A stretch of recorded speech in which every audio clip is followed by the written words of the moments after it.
Tingnan mo, 10 p.m. na may araw pa rin. Grabe. Nasa kabilang side ka na talaga ng mundo. Yes! Joy is here in Canada! Wow! Congratulations! Andiyan ka na talaga! Andiyan ka na.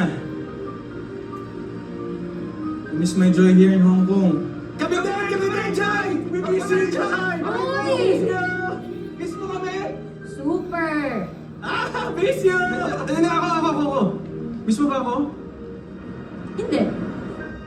Oy! Kasi I super duper miss you. Para mga tingin na angel lang ah!